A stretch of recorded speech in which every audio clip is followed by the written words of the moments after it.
side bend, donc se plier sur le côté.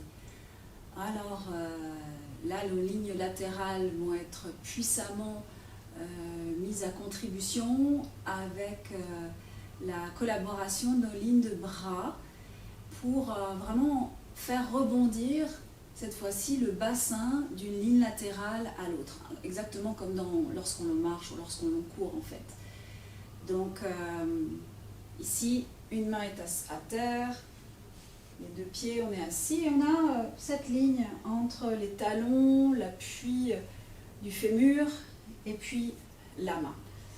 Je vous mets en garde par rapport à ça, cette hyperextension du coude. Vous ne l'avez pas tous, mais c'est assez chose commune où on vient trouver finalement une stabilité articulaire et pas du tout tissulaire. Ce qui nous intéresse, nous, c'est faire justement éloigner les os les uns des autres et que tous les tissus mous puissent suspendre ces os et puissent finalement annuler l'effet de la gravité sur les os en fait. Là, on va laisser une oreille monter et on va s'intéresser à tout le haut des lignes latérales.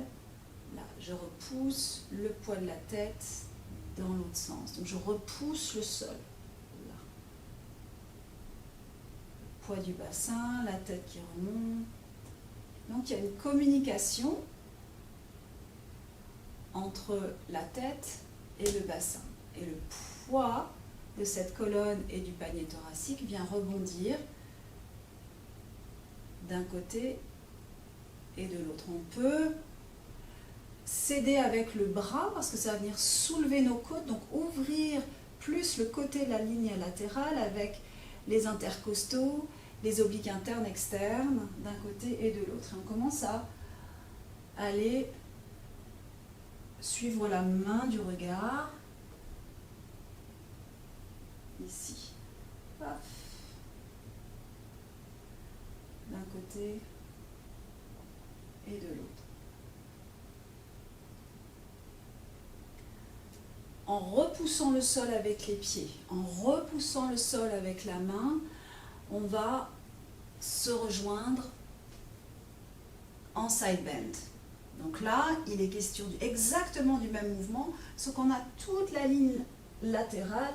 Ici, on fait monter, on est suspendu et on redescend. Donc on va passer plus de temps en l'air, un peu moins en bas, ouf, ça rebondit, comme dans un trampoline.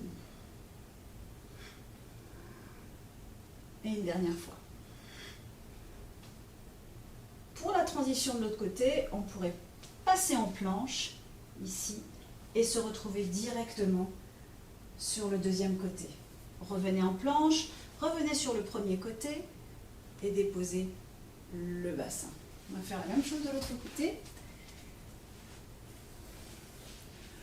Pour coordonner le travail du bras, le travail de la ligne antérieure superficielle brachiale, ici depuis la paume de la main à travers les grands dorsaux jusque dans le bassin. Là, c'est l'oreille, je repousse, ça me permet d'accéder depuis le process mastoïde, base occipitale, splénique capitis, la musculature de la nuque dont fait partie la ligne latérale. Là, ça suspend mes côtes, ça ouvre les intercostaux, obliques internes, externes. Et puis on y ajoute le bras. Et on commence à suivre le bras avec le regard.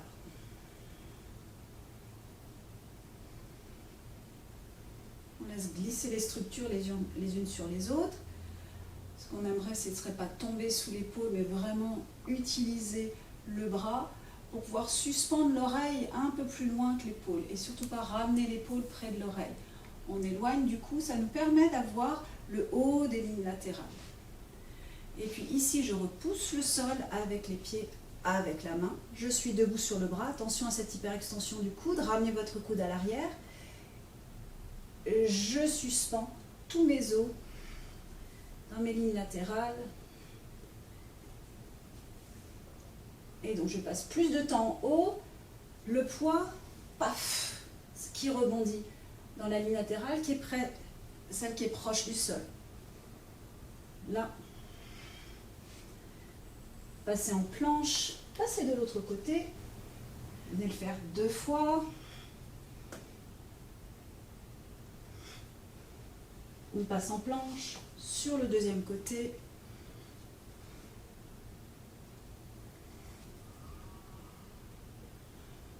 Plie les jambes, repose le bassin. Et voilà, c'est un véritable jeu de rebond pour avoir ces lignes latérales extrêmement connectées l'une à l'autre qui peuvent communiquer et nous donner cette résille latérale avec lesquelles le corps peut vraiment s'organiser dans tous ses mouvements. Ça, ces résilles latérales sont vraiment la reliance entre toute la partie antérieure du corps et la partie postérieure du corps. Ces lignes latérales, elles permettent vraiment être l'intermédiaire entre la plupart des méridiens neuromyofasciaux.